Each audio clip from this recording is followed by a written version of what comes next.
The midterm elections, they're now just a few weeks away. And because of that, we're starting to see more and more news stories about who's going to vote, who's not going to vote, and why. We headed to the local University of California campus. Democrats' hopes of winning here hinges, at least in part, on turning out people of color and young voters. Sorry, not to be annoying, but we're with NBC News, and I'm just trying to figure out, is anybody here going to vote in the election on November 6th? Anybody? Anybody? Nobody's going to vote? Okay, I don't know if that proves nobody's going to vote so much as it proves people don't want to talk to some random creepo at the bus stop.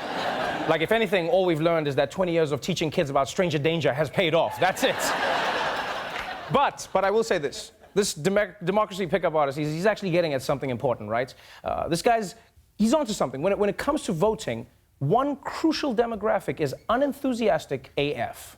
We always talk about who's going to come out and vote, you know, what demographic, what group. Young people, usually, historically, they don't show up. Young people are the least likely to vote. Young people, as a group, don't vote in the numbers that older folks do. Turnout among younger voters is often below 30% in an election where people in their 50s and 60s turn out at 50 to 60% turnout rates. Old people vote twice as much as young people. To me, that makes no sense, because young people have to live with the effects way longer. Like, if I was old, I wouldn't care. I'd be gangster about my votes.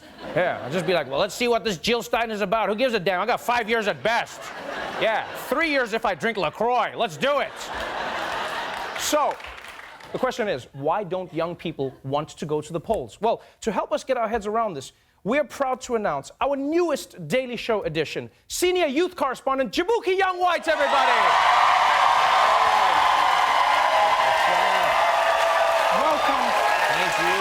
So great to have you here. Jaboukie, welcome to the show. All right, let's get into it, man. As young people, we know that we should be voting, but we don't seem to be enthusiastic enough. So what can we do to increase the turnouts? Okay, well, first of all, Trevor, we're going to need to stop saying we, because you're old. Okay, no, hold up. No, don't let the tie fool you. I'm also the youth. I was born in 1984. Oh, 1984. Okay, vintage millennial. Nice. See, Trevor, I'm young. You know, you're old young, kind of like Nick Cannon. You know? Like, how old is he? 30, 50? Like, I can't really... Like, I have young in my name, literally, right there. And your name is Noah, like that creepy old guy who made those animals on a boat, you know? Well, it wasn't a boat, it was an ark. But whatever, let's move on. Like, Jaboukie, I'm trying to get to the bottom of this. Why aren't more young people excited about voting? Why aren't more young people excited about voting? What you should be asking is why the youth vote is being suppressed. Oh, of course. Voter suppression is a big issue in America. I mean, we saw the Supreme Court ruling about North Dakota disenfranchising. No. You're talking about old people shit again, Trevor. No. I'm talking about how voting is designed for old people. Like, why do we still use paper to vote? Paper is over. I don't even wipe my ass with paper. You know, I use a bidet app. And like, why do I have to go out to vote? Can't you just Postmates the election to me, you know? Like, oh, Tony will be here in 20 minutes with my ballot and my seaweed salad? Dope, okay. Plus, now they want to require an ID. Where am I about to get an ID? Wait. You don't have a driver's license? Oh my God, Trevor, you are as funny as my mom said.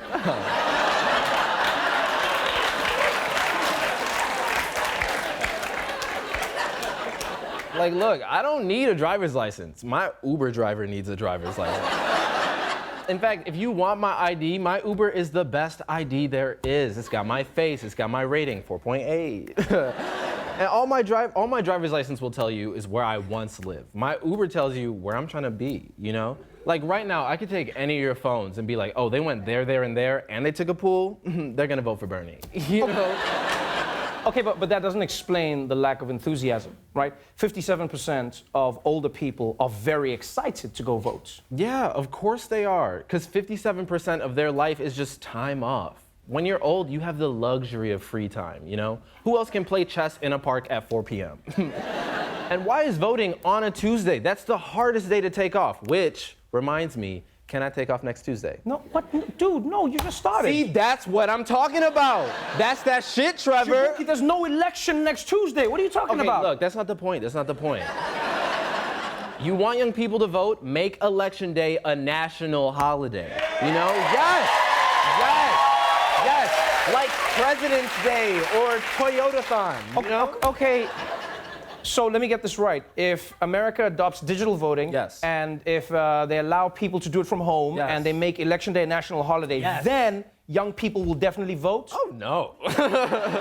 Why would I spend my day off voting?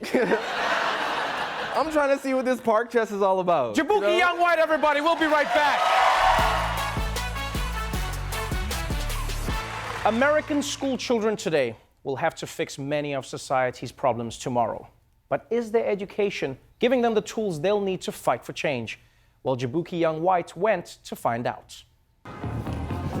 As The Daily Show's youngest correspondent, I'm most qualified to report on the fact that civics education in America sucks. It's so bad, only 1 in 9 schools require a year of civics classes. But young activists, like members of the Providence Student Union, are demanding higher standards. Which is why I'm here at a small Rhode Island school to interview students who are fighting to fix their education and their futures.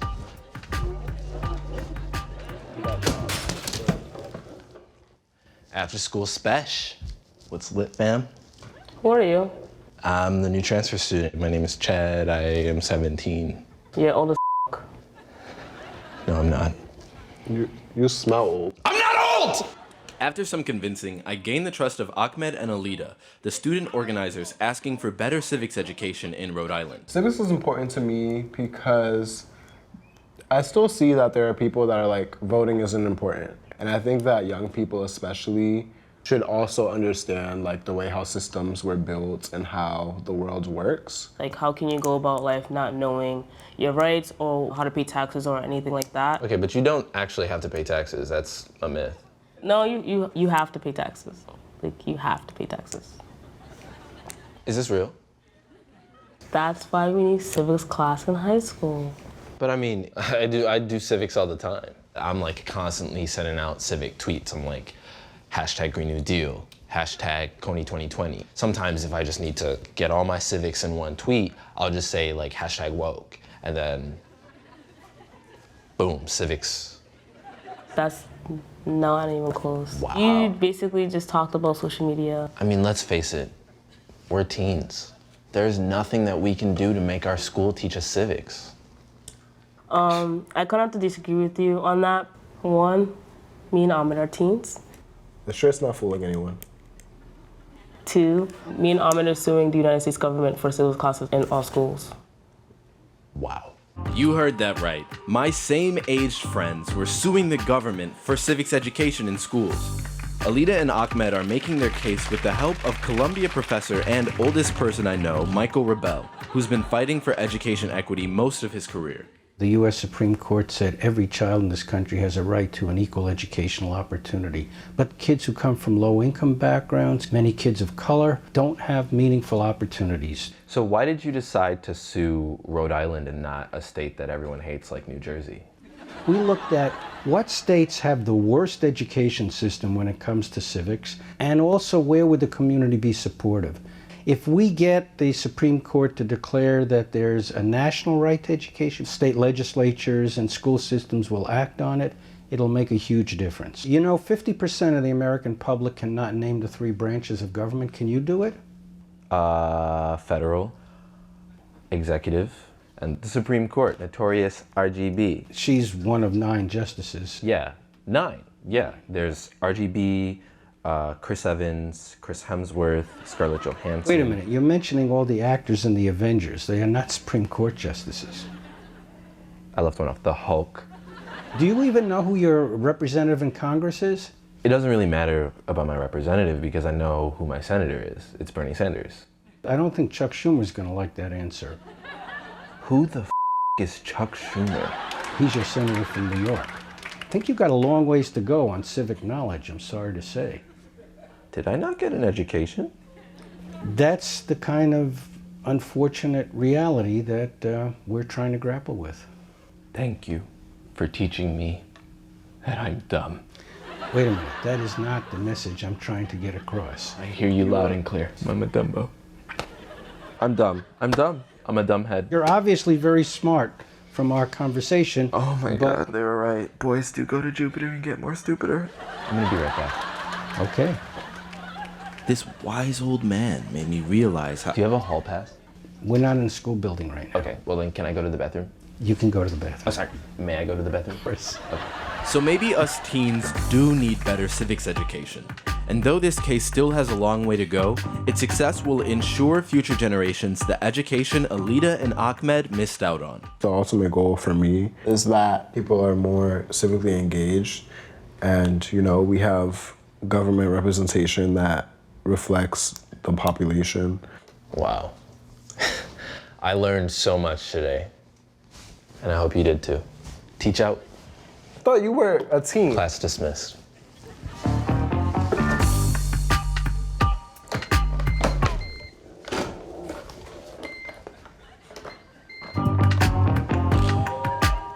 Shit.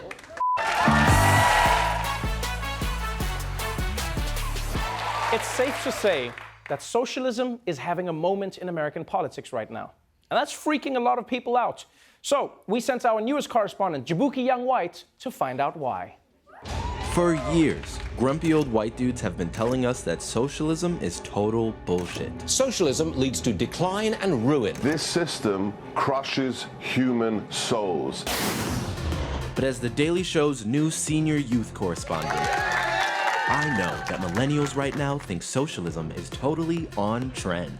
I pop some Molly and hit the street to find out why, even though the olds hate it, the kids love socialism. I think socialism is great. I think you should definitely help whoever you could at any situation. I with socialism just because I with anything that's helping black people out. Okay, so you're socialism curious. Yeah, well, I'm in college. Right. Do you hate billionaires?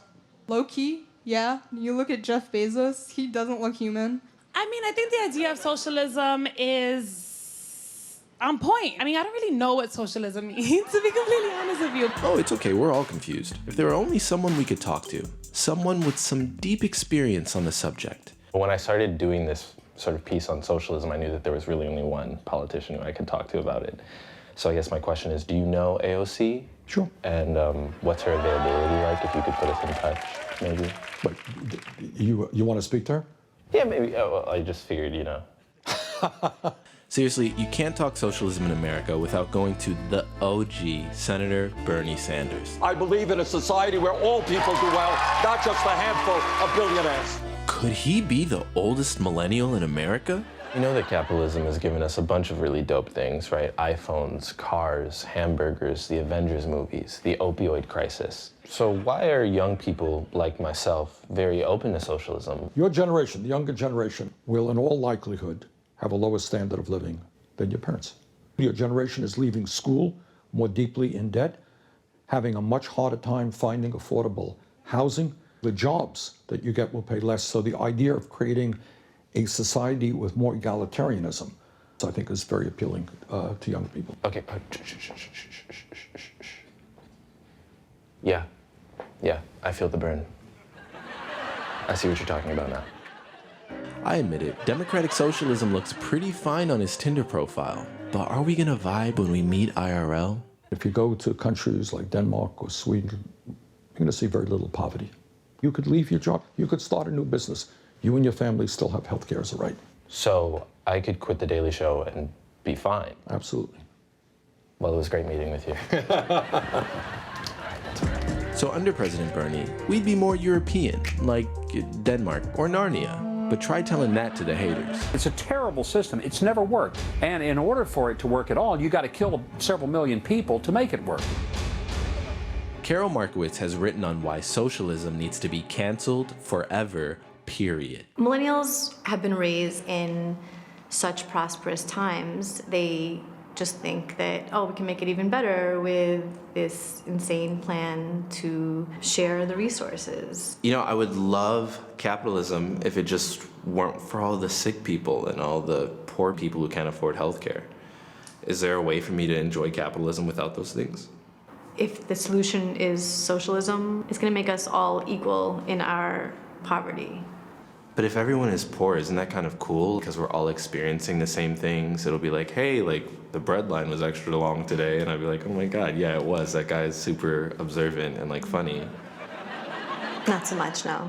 I was born in the Soviet Union. My great-grandfather was killed in a gulag because he owned a business and socialists decided that was no longer legal. That's truly horrific. Would Bernie be sending small business owners to forced labor camps? Obviously, Soviet Union was an authoritarian society with no democratic rights. And I think if you know history, you'll know that democratic socialists stood up and fought against that. You can look about what existed in the Soviet Union or in Venezuela. That is not what I'm talking about at all. So no one's going to the gulag? Well, except no. Okay. Fact check. The examples of failed socialism that critics use are not socialist democracies, but authoritarian states led by corrupt, ruthless, and paranoid dictators. But I do have one real problem with socialism. I like money. You know, TV's going kind of good for me right now, and I'm thinking of writing a successful book. Is socialism still for me if I'm a millennial millionaire? I mean, it depends on what's your heart. If what you say in your life is all I want to do is make as much money as I possibly can and screw everything else, I don't give a damn. Yeah, no, I don't think democratic socialism is your cup of tea. But if you have a decent heart and you say, look, I'm doing really well, but you know what? I also want to be a contributor to the well-being of society. So I'm going to pay my fair share of taxes. Wow, I could have my CBD-infused gluten-free cake and eat it too. I'm liking the socialism thing more and more. And Bernie made me feel so good, I decided to share something. I brought you a present. That's cool. So. All right, anticipating.